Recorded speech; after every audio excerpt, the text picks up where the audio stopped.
Hello! Hi! Welcome back to my channel. It's Radha Gopalam. ఎలా ఉన్నారు అందరూ? బాగున్నారా? నేనైతే ఈరోజు ఒక చిన్న వ్లాగ్‌తో మీ ముందుకొచ్చేసాను. తొలి ఏకాదశి రోజు వ్లాగ్.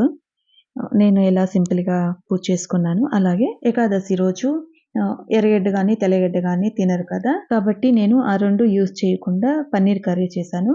ఇక రాబోయేదన్నీ పండగలే గదా! చాలామంది ఎర్రగడ్డ గాని, తెల్లగడ్డ గాని వంటల్లో వాడుకోరు. అవి లేకుండా గూడా ఎలా చేసుకోవాలో చూపిస్తున్నాను. ముందుగా నేనిక్కడ దేవుడికి ప్రసాదం కోసమని వడపప్పు కోసం పెసరపప్పు నానబెడుతున్నాను. పెసరపప్పు 2 సార్లు బాగా కడిగేసేసుకొని నానబెట్టేసేసుకుంటే మనం పూజకంతా రెడీ చేసుకునేప్పటికి నానిపోతుందనమాట. పెసరపప్పు నానబెట్టేసిన తర్వాత నెక్స్ట్ ఇక్కడ నేను పానకం రెడీ చేస్తున్నాను. పానకం కోసం ముందుగా తురిమిన బెల్లం తీసుకున్నాను. అందులోకి తగినన్ని నీళ్లు వేసేసుకొని కొద్దిగా ఏలకల పొడి వేసుకున్నాను. ఒక్క ఏలకాయ కొట్టేసి వేసుకున్నాను. ఇందులోకి ఇంకా మిరియాల పొడి, ఎండు శొంఠి పొడి కూడా వేసుకోవచ్చు. నేను ఇక్కడైతే ఏలకల పొడి అలాగే పచ్చకర్పూరం మాత్రం వేసుకున్నాను. పచ్చకర్పూరం వేసుకుంటే లైట్‌గా కొద్దిగా జస్ట్ చిటికెడంతా వేసుకుంటే టేస్ట్ చాలా బావుంటుంది. ఇక ఈ 2 అయితే పక్కన పెట్టేసేసుకున్నాను. ఇక్కడ బెల్లం నేను చాలా ఈజీగా తురుముకోవడం ఎలా అనేది నెక్స్ట్ చూపిస్తాను. నేను రెగ్యులర్‌గా బెల్లం అనేది రాగి మాల్ట్‌లోకి అలాగే పాలల్లో కానీ, కాఫీ టీలో కానీ ఎప్పుడైనా మా హస్బెండ్ యూజ్ చేస్తుంటారు. కాబట్టి బెల్లం ఇలా తురిమి పెట్టేసుకుంటే మనం ఎప్పుడు కావాలన్నా యూజ్ చేసుకోవడానికి అనుకూలంగా ఇలా స్టోర్ చేసి పెట్టేసేసుకుంటాను. మిగిలిన ఈ బెల్లం పొడిని నేను ఒక డబ్బాలో వేసి పూజ గదిలో పెట్టేసేసుకుంటాను. ఎప్పుడన్నా నైవేద్యంగా యూజ్ చేసుకోవచ్చు. లేదా గణేషాకి ఎప్పుడన్నా బెల్లం ముక్క అంటే చాలా ఇష్టం గదా! అలా పెట్టడానికి కూడా యూజ్ చేసుకుంటాను. ఇక్కడైతే పిండి దీపం కోసమని బియ్యం నానబెట్టేసి ఆరబెట్టేసుకున్నాను 1 అవర్. ఇప్పుడైతే పిండి కొట్టేసేసుకుంటున్నాను. బియ్యంలోనే ఒక ఏలకాయ వేసేసి కొట్టేసుకుంటే వాసన బావుంటుంది. ఇలా బియ్యం మెత్తగా పొడి చేసుకున్న తర్వాత అందులోనే తగినంత బెల్లం వేసేసుకుంటే బియ్యం పిండిలో ఉన్న తడికి మనం మిక్సీలో వేసి పొడికి చేసుకున్నప్పుడు కొంచెం వేడి వస్తుంది కదా! ఆ వేడికి బెల్లం కరిగిపోయి మనకు ఉండ చేసుకోవడానికి చాలా ఈజీగా ఉంటుంది. దీపం జేసుకోవడానికి ఈజీగా ఉంటుంది. ఒకవేళ చాల్లేదు తడి అనిపిస్తే జస్ట్ చేయి తడుపుకోండి సరిపోతుంది. నీళ్ళే వేసేసారంటే ఇంకా లూజ్ అయిపోతుందనమాట. ఇక్కడైతే దీపం కోసం ఒక ఉండ చేసుకున్నాను. తర్వాత పక్కనున్నది పిడస అంటాము. మేము దీపంతో పాటు కంపల్సరీగా ఆ పిడస అనేది పెడతామనమాట. ఇక్కడ వడపప్పులోకి బెల్లం వేసుకుంటున్నాను. పిండి దీపంలో కూడా 7 ఒత్తులు వేసి రెడీగా ఉంచేసుకున్నాను. కావలసిన నైవేద్యం. తాంబూలంలో కూడా ఒక ఏలక్కి, 2 వక్కలు, ఆకు, పచ్చకర్పూరం వేసుకొని రెడీ చేసుకున్నాను. పూజకు కావాల్సిన పూలు, తులసి అన్నీ కూడా రెడీ చేసి పెట్టేసుకున్నాను. నేను నెక్స్ట్ ఇక్కడ మీకు కనిపిస్తున్న స్వామివారి ఫోటో ఒక 6 మంత్స్ బ్యాక్ కొన్నాను. అప్పటినుంచి యూజ్ చేస్తామని ఇప్పుడు టైం వచ్చిందనమాట. నా దగ్గర ఆల్రెడీ పెద్ద ఫోటోలో వెంకటేశ్వర స్వామి ఉన్నారు కానీ, అమ్మవార్లతో కలిసిన ఫోటో అయితే లేదు. ఇలా ఎప్పుడన్నా వాడుకోవడానికనేసి చిన్నగా తీసుకున్నాననమాట తిరుమలకి వెళ్ళినప్పుడు. చాలా అందంగా ఉంది ఫోటో అయితే. ఇప్పుడు ఒక 2 డేస్ యూజ్ చేసి మళ్ళీ తీసి పెట్టేస్తాను. మళ్ళీ ఎప్పుడన్నా స్పెషల్‌గా పూజ చేసుకోవాలన్నప్పుడు తీసి మళ్ళీ పూజ చేసుకొని మళ్ళీ ఎత్తి పెట్టేస్తాననమాట. అలా అనేసి చిన్న సైజుగా తీసుకున్నాను. నెక్స్ట్ అయితే నేనిక్కడ పూజ స్టార్ట్ చేశాను. నేనిక్కడ యూజ్ చేస్తున్న అగరబత్తులు లాస్ట్ జూన్‌లో తిరుమలకి వెళ్ళాను. అక్కడ తీసుకున్నాననమాట. అగరబత్తులన్నీ అయితే చాలా బావుంది. ఇలా అగరబత్తులు వెలిగించుకొని దేవుడికి చూపించుకున్న తర్వాత నేనిక్కడ గోవింద నామాలు అలాగే మరికొన్ని స్వామివారి స్తోత్రాలు, అమ్మవారి స్తోత్రాలు చదువుకున్నాను.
ఇక్కడ మీరు చూస్తున్న ధూపం కూడా నేను తిరుమలలోనే కొన్నాను.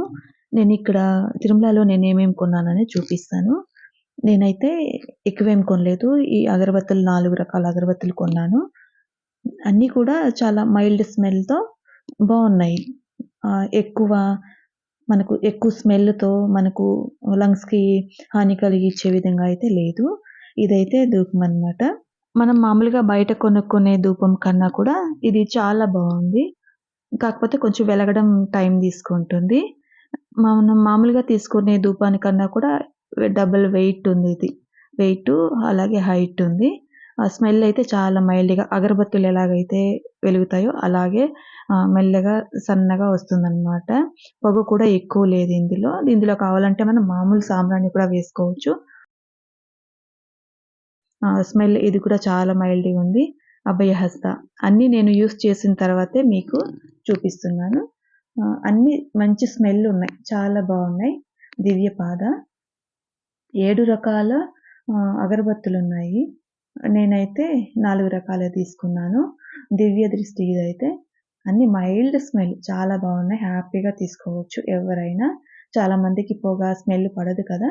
అలాంటి వాళ్ళైతే హ్యాపీగా కొనుక్కోవచ్చు. నేను ఇంక వచ్చేవన్నీ పండగలు ఎక్కువ యూజ్ అవుతాయి గదా! అందుకని నేను 4 రకాలు తీసుకున్నాను. ఇంక ఇదైతే అభిషేకం స్టాండ్. నా డ్రీమ్ అనమాట. చాలా రోజుల నుంచి అనుకుంటున్నాను కొనుక్కోవాలని. మేము తిరుమల నుంచి శ్రీకాళహస్తికి వెళ్ళాము. అక్కడైతే ఇది కొనుక్కున్నాను. చాలా రీజనబుల్ ప్రైస్‌కే వచ్చేసింది. వాళ్ళైతే రేట్ ఎక్కువే చెప్పారు గానీ నేను బార్గెయిన్ చేసి 700కి కొనుక్కున్నాను. అభిషేకాలకి యూజ్ అవుతుందనమాట. ఇంకో వస్తుంది కదా మనకు శ్రావణ మాసాలు, కార్తీక మాసం అట్లా లక్ష్మీదేవికి అభిషేకం చేసుకోవడానికి, గణేశుడికి అభిషేకం చేసుకోవడానికి ఇందులోనే పెట్టి కూడా మనం అర్చనలు, కుంకుమార్చన అట్లా చేసుకోవచ్చు. చాలా బావుంది నాకైతే. చాలా ఇష్టపడి తీసుకున్నాను. నెక్స్ట్ అయితే ఇక్కడ నేను పన్నీర్ కర్రీ ఆనియన్, గార్లిక్ లేకుండా చేస్తున్నాను. దానికోసం అయితే ముందుగా ఒక కడాయిలోకి 2 యాలకులు, 2 లవంగాలు, ఒక చిన్న దాల్చిన చెక్క, అలాగే ఒక పావు స్పూన్ అంతా సోంపు వేసుకున్నాను. అవి వేగిన తర్వాత ఒక 10, 15 జీడిపప్పులు వేసుకున్నాను. జీడిపప్పులు వేసుకున్న తర్వాత ఒక 3 పెద్ద టమాటోలు సన్నగా కట్ చేసేసి వేసుకున్నాను. టమాటోలు మెత్తబడేంత వరకు వేయించుకోవాలి. మూత పెట్టేస్తే మనకు తొందరగా వేగిపోతుంది. ఇందులోనే ఒక చిన్న అల్లం ముక్క కూడా వేసుకోవాలి. నేనైతే 200 గ్రామ్స్ అంత పన్నీర్ తీసుకున్నాను. మిల్కీ మిస్ట్ తీసుకున్నాను. చాలా బావుంటుంది మిల్కీ మిస్ట్. ఇక్కడ టమాటోలైతే ఆల్మోస్ట్ మనకు మెత్తబడిపోయింది కదా! బాగా మెత్తబడిపోయిన తర్వాత దీన్ని చల్లారబెట్టి మిక్సీకి వేసి మెత్తగా పేస్ట్‌గా లాగా రుబ్బుకోవాలనమాట. తర్వాత అదే ప్యాన్‌లోకి ఒక స్పూన్ ఆయిల్ వేసుకొని, ఆయిల్ వేడెక్కిన తర్వాత మంట సిమ్‌లో పెట్టేసేసుకొని అందులోకి అర్ధ స్పూన్ కారం వేసుకోవాలి. మంట సిమ్‌లో పెట్టకపోతే కారం అనేది మాడిపోతుంది. సిమ్‌లో పెట్టే వేయించుకోవాలి. కారం వేగిన తర్వాత అందులోకి సన్నగా కట్ చేసుకున్న పన్నీర్ ముక్కలు వేసి వేయించుకోవాలి. హై ఫ్లేమ్‌లోని 1 మినిట్ పాటు వేయించుకుంటే సరిపోతుంది.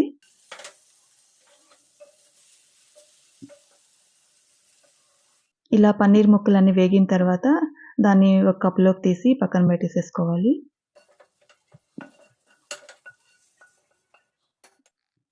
ఇప్పుడు అదే ప్యాన్‌లోకి ఒక స్పూన్ నెయ్యి, అలాగే ఒక స్పూన్ ఆయిల్ వేసుకోవాలి.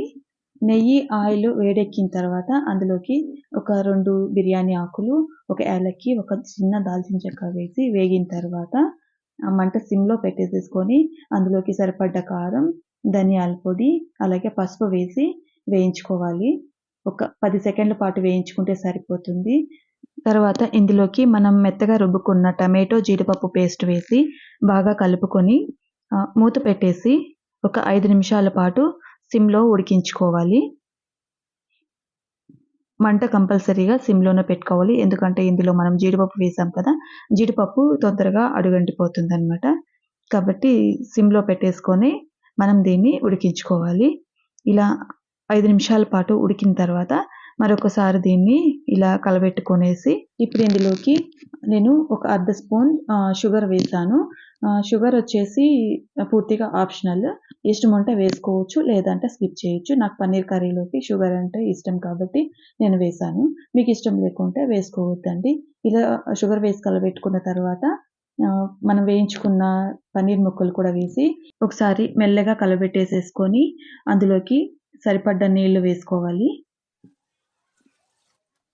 నీళ్లు వేసుకున్న తర్వాత తగినంత ఉప్పు, అలాగే ఒక అర్ధ స్పూన్ గరం మసాలా పౌడర్ వేసుకోవాలి.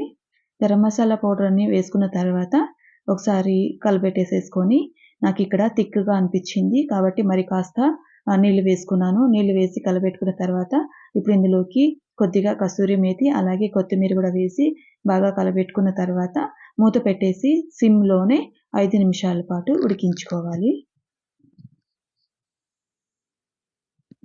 ఇలా 5 నిమిషాల పాటు ఉడికించుకున్న తర్వాత ఇప్పుడు ఒకసారి మూత తీసేసి బాగా కలబెట్టేసేసుకొని ఇందులోకి ఫ్రెష్ క్రీమ్ ఒక 3-4 స్పూన్స్ వరకు వేసుకోవాలి. మీకు ఫ్రెష్ క్రీమ్ గనక అవైలబుల్‌లో లేదు లేదా నచ్చదు అంటే పాలు గూడా వేసుకోవచ్చు. కాచి చల్లార్చిన పాలు మాత్రమే వేయాలి. వేడి పాలు వేస్తే విరిగిపోతుందనమాట పాలు. ఇలా క్రీమ్ వేసి బాగా కలబెట్టుకున్న తర్వాత మూత పెట్టేసి కరెక్ట్‌గా 3 నిమిషాల పాటు సిమ్‌లో ఉడికించుకుంటే సరిపోతుంది. మనకు క్రీమ్ వేసినప్పుడు కలర్ కొంచెం ఆహ్, మారుతుందనమాట. ఉడికిన తర్వాత మామూలుగా కలర్‌లోకొచ్చేస్తుంది. మంచి కలర్‌లోకొస్తుంది. ట్రస్ట్ మీ నిజంగా చాలా టేస్టీగా ఉండింది. నేనైతే పన్నీర్ అయితే ఆనియన్ గార్లిక్ లేకుండా ఇదే ఫస్ట్ టైమ్ ట్రై చేశాను. మామూలుగా చెన్నా దాల్ వెజిటబుల్స్ అట్లా కర్రీస్ అట్లా ట్రై చేశాను కానీ పన్నీర్ కర్రీ అయితే ఇదే ఫస్ట్ టైమ్. అల్టిమేట్ టేస్ట్‌లో వచ్చేసి ఖచ్చితంగా చేసుకొని ఒకసారి ట్రై చేయండి. టేస్ట్ అయితే చాలా బావుందనమాట. చాలామంది ఉపవాసాలున్నప్పుడు రైస్ అట్లా తినరు కదా! చపాతీ అట్లా ఎక్కువ ప్రిఫర్ చేస్తారు కదా! అలాంటి వాళ్ళకైతే సరిపోతుందనమాట ఇది. ఇంకా కర్రీ అయితే రెడీ అయిపోయింది కదా! ఇంకిక్కడైతే నేను చపాతీ చేస్తున్నాను. నైట్ డిన్నర్‌కి తీసుకున్నాము. డే అంతా మేము ఉపవాసం ఉన్నాము. నైట్ అయితే చపాతీ తీసుకున్నామనమాట. పక్కన చపాతీలు మా పెద్ద కొడుకు రుద్దిస్తున్నాడు. నేను కాలుస్తున్నాను. టేస్ట్ మాత్రం చాలా బాగుండింది. తప్పకుండా ఒకసారి ట్రై చేయండి. అలాగే నా ఛానల్ గనక ఎవరైనా కొత్తగా చూస్తుంటే ప్లీజ్ సబ్స్క్రైబ్ మై ఛానల్. అలాగే లైక్ చేయండి, షేర్ చేయండి, కామెంట్ చేయండి. Thanks for watching. మరొక మంచి వీడియోతో మీ ముందుకొస్తాను. ఎట్టుంది? బాగుంది. నిజంగా చెప్పు. బాగానే ఉందమ్మా.